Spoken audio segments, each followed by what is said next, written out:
Welcome back to my YouTube channel today, and here is the content of today's video. The war in Ukraine, once seen as a decisive struggle for European unity and moral integrity, has now become a test of Europe's resilience, economic resilience, military resilience, and above all, political resilience.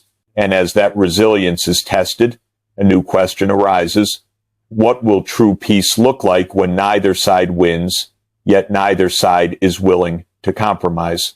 It is against this backdrop that European diplomats are attempting to reshape the framework for peace. They recognize that the maximum goals declared in the early months of the conflict, restoring all territory, defeating Russian strategy, turning Ukraine into an impregnable fortress, are becoming increasingly difficult to achieve. Not because Europe has abandoned Ukraine, but because the constraints of reality are tightening. Ammunition shortages are worsening. Energy prices remain volatile. Public weariness is deepening. Elections across the continent show that the people are no longer united in their support for an endless war. However, amidst these pressures, President Volodymyr Zelenskyy remains steadfast. He refuses any agreement involving territorial concessions, arguing, as many Ukrainians agree, that ceding land means abandoning sovereignty. For Kyiv, geography is non-negotiable, it is identity. But for Europe, geography has become a burden requiring financial aid, arms production, refugee support, and constant diplomatic mobilization. Zelensky's moral position is clear, but Europe's strategic patience is not. These contradictions form the core of Europe's current dilemma. Europe cannot force Ukraine to negotiate. Doing so would violate the very principles of sovereignty it claims to defend. However, Europe cannot sustain a war lasting for years without jeopardizing its own political and economic stability. And so the continent is caught between its commitments and capabilities, between its moral stance and its strategic limitations. Behind closed doors, European policymakers are increasingly talking about sequential peace, temporary security frameworks, and territorial ambiguity phrases that hint at a willingness to seek compromises that were unimaginable a year earlier. But these ideas directly contradict Zelensky's insistence on the full restoration of territory. Therefore, negotiations in Europe are no longer simply about Ukraine and Russia. They are about reconciling two visions of peace, one based on principle, the other on practice. Meanwhile, the United States is watching with a different calculation. Washington's resources are vast, but its attention is scattered. China, the Middle East, domestic political cycles. Europe cannot rely on American resolve indefinitely. The American political climate suggests that Ukraine may no longer be a top priority, leaving Europe vulnerable precisely at a time when Zelenskyy refuses to compromise. This is the atmosphere in which European negotiations begin. A continent torn between aspirations and capabilities. A Ukraine steadfast in principle, and a global context where great powers are recalculating their commitments. In this context, peace is no longer a moral aspiration, but a logistical, financial, and geopolitical equation, with pieces that no longer fit together perfectly as they once did. In Washington, the debate over Ukraine has entered a more delicate and introspective phase. The early months of the war were marked by sweeping declarations. Russia must be defeated, Ukraine must reclaim all territory, and the transatlantic alliance must remain unwavering. Yet, as the conflict grinds through its third year, the American calculus grows more complicated and more divided. The central dilemma is stark: support Ukraine endlessly or guide it toward a negotiated settlement. Neither path is politically simple. Neither path is strategically clean. On one hand, the United States presents itself as the guarantor of democratic sovereignty. To pressure Ukraine into territorial concessions would undermine Washington's own credibility, not only in Europe but across the global landscape where American alliances are built on the promise of steadfast support. Nations in Asia, the Middle East, and Latin America, all navigating their own territorial disputes, would observe the shift closely. A coerced Ukrainian compromise could weaken the very architecture of U.S. influence, yet the alternative, sustaining Ukraine indefinitely, poses its own set of burdens. American weapons stockpiles have been depleted at unprecedented rates. The financial commitments have already reached hundreds of billions of dollars. Domestic political divisions are widening, with factions arguing that America cannot continue underwriting a conflict whose endgame remains undefined. Even within the national security establishment, quiet concerns have emerged. Can the United States maintain global primacy while pouring resources into a war of attrition with no clear victory in sight? Washington also faces the strategic distraction dilemma. Every hour spent managing the Ukraine crisis is an hour not spent on the Indo-Pacific, which many U.S. Officials view as the true theater of 21st century rivalry. A prolonged European war risks drawing American attention away from China, whose economic acceleration and military modernization challenged the very foundation of U.S. Global leadership. These tensions generate fractures within the Washington policy community. There is the idealistic camp, which insists Ukraine must fight until Russia withdraws. There is the strategic camp, which warns that endless war risks weakening the United States more than it weakens Russia. And there is the political camp, mindful of elections and public fatigue, which sees decreasing appetite for unlimited support. This internal clash has produced a paradoxical posture. America continues to arm Ukraine, yet quietly signals to European allies the need to explore diplomatic formulas. Washington will not openly advocate compromise, but it will not oppose European peace frameworks either. In effect, the United States is trying to maintain moral clarity while hedging strategic bets, a balancing act that grows more untenable with each passing month. Above all, Washington realizes a sobering truth. Ukraine's maximalist goals may be morally justified, but they are logistically unachievable without permanent American intervention. And permanent intervention is something neither the U.S. public nor the U.S. military establishment can guarantee. Thus, the American dilemma is not about whether to support Ukraine, but how long and at what cost to its own strategic future. As Ukraine presses forward with its uncompromising stance, a profound shift is unfolding beneath the surface. The center of gravity in Western capitals is quietly moving away from Kyiv's maximalist demands. Not because Europe or the United States doubt Ukraine's moral claim, but because they doubt their own capacity to sustain an open-ended conflict whose costs now ripple through every sector of Western society.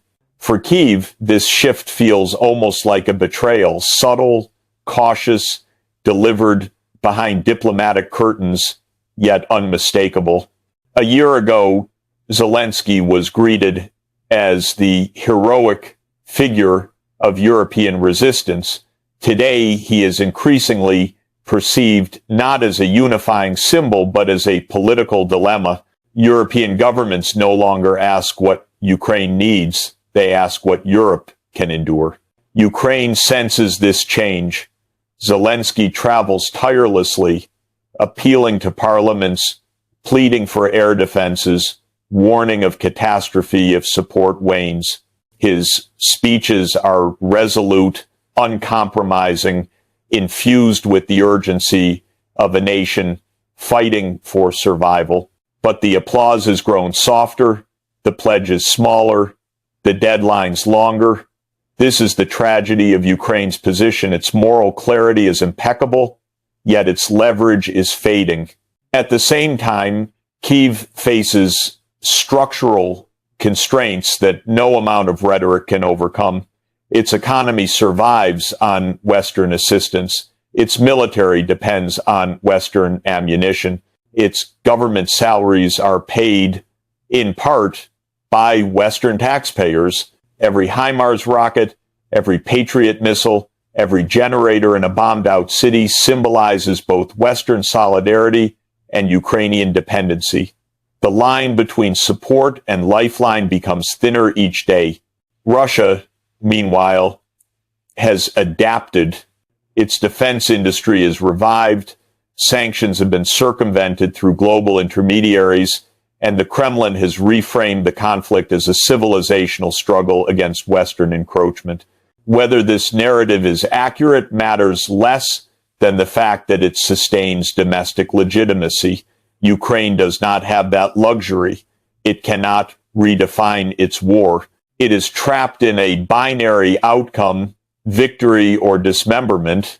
This binary, however morally justified, isolates Kyiv diplomatically.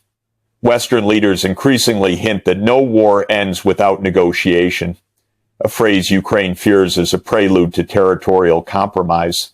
Zelenskyy understands the danger. Once a Western official says it publicly, the political ground shifts irreversibly. Ukraine risks becoming the outlier in its own coalition. In this sense, Ukraine's greatest challenge is not its battlefield losses, but its dwindling strategic autonomy. A nation dependent on external support cannot fully dictate the terms of peace. Yet it also cannot morally accept terms that reward aggression and partition. Thus, Ukraine stands in a narrowing corridor, unable to concede territory, unable to reclaim it fully, unable to continue indefinitely without Western support, unable to survive without asserting uncompromising resolve. This corridor is the architecture of Ukraine's strategic isolation. And while Western diplomats whisper about creative solutions, transitional arrangements, or phased peace, Kyiv hears something else: the beginning of diplomatic fatigue, the beginning of a world eager to move on and willing to do so without Ukraine's consent, if necessary. In the harsh geometry of geopolitics, even the morally righteous can find themselves alone. Europe now finds itself in a paradoxical position. It is both the region most threatened by the war in Ukraine and the region least capable of sustaining it. The continent's early unity has given way to a quieter, more fragile phase of introspection. Policymakers in Berlin, Paris, Rome, and Brussels understand that the war must end. What they no longer agree on is how and on whose terms. For Europe, the conflict is no longer just a moral battle against Russian aggression.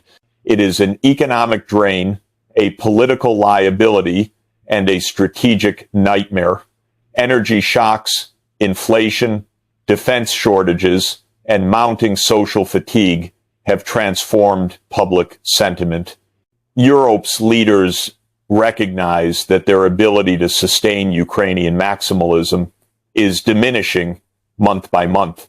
The military-industrial base is stretched thin, ammunition production runs behind schedule, and budgets are consumed by competing domestic pressures. Thus begins Europe's search for an exit, a search carried out in hushed consultations and carefully worded diplomatic communiques.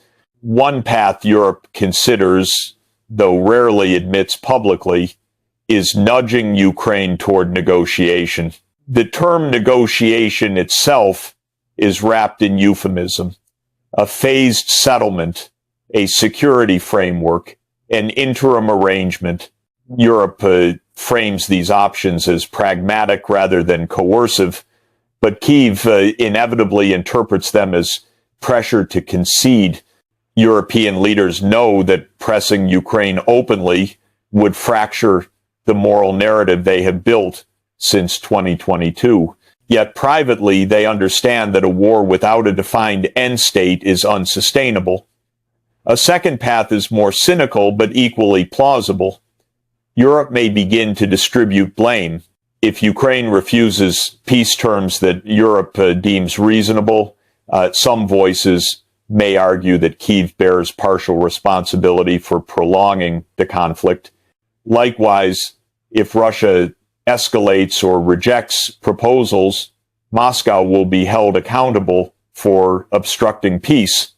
This mutual blame diplomacy allows Europe to protect its image while retreating from maximalist commitments. Such blame shifting is not new in European politics. It is a mechanism for preserving unity without assuming total responsibility. In this conflict, however, it carries enormous moral risk.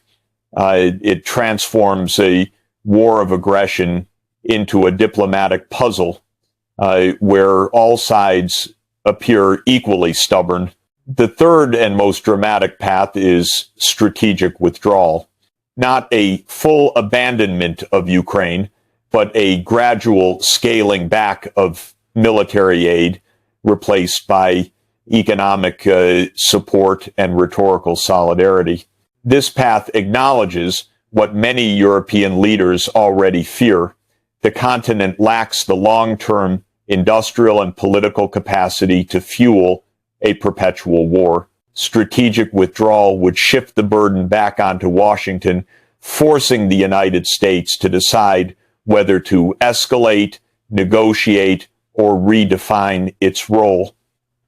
Yet Europe also fears something deeper: irrelevance.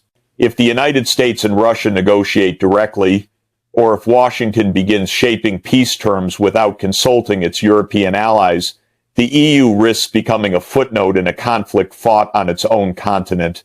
This fear drives Europe to remain involved, even as its resources dwindle. In the end, Europe's search for peace is not simply about ending the war. It is about redefining Europe's identity in a world where power is shifting away from the continent. Peace for Europe is not a diplomatic achievement. It is a test of whether Europe still matters. And as the war grinds on, the continent edges closer to a moment of truth, whether to press Ukraine into compromise, to shift responsibility, or to accept a diminished role in shaping the future of its own security landscape. The struggle to forge peace in Ukraine reveals not only the limits of military power, but the fragility of the international order itself. As European diplomats search for formulas, and as Washington weighs moral commitments against strategic exhaustion, the deeper truth emerges. The war has become a mirror reflecting the fractures of a world no longer guided by shared principles nor coherent leadership. For the United States, the conflict exposes the inevitability of strategic trade-offs. A nation cannot claim global primacy indefinitely while confronting simultaneous crises in Europe, the Middle East, and the Indo-Pacific. The Ukraine war illustrates the constraints of American power, not its collapse, but its overstretch. Washington must now decide whether its long-term priorities lie on the plains of Eastern Europe or across the vast arc of the Pacific. For Europe, the war reveals a different weakness: the absence of strategic autonomy. The European Union, despite its economic strength, lacks the military capacity and political coherence to shape outcomes independently. Its reliance on the U.S. for security and energy stability has become unmistakable. The continent's moral aspirations collide with its industrial limitations. Europe has conviction but not capability, intention but not instruments. For Ukraine, the war crystallizes a painful reality. A small nation's determination cannot substitute for the geopolitical calculations of larger powers. Kyiv demands moral consistency from its partners, but its partners operate within the constraints of domestic politics, financial limits, and global priorities. Ukraine now stands at the intersection of its own heroic resolve and the world's diminishing patience.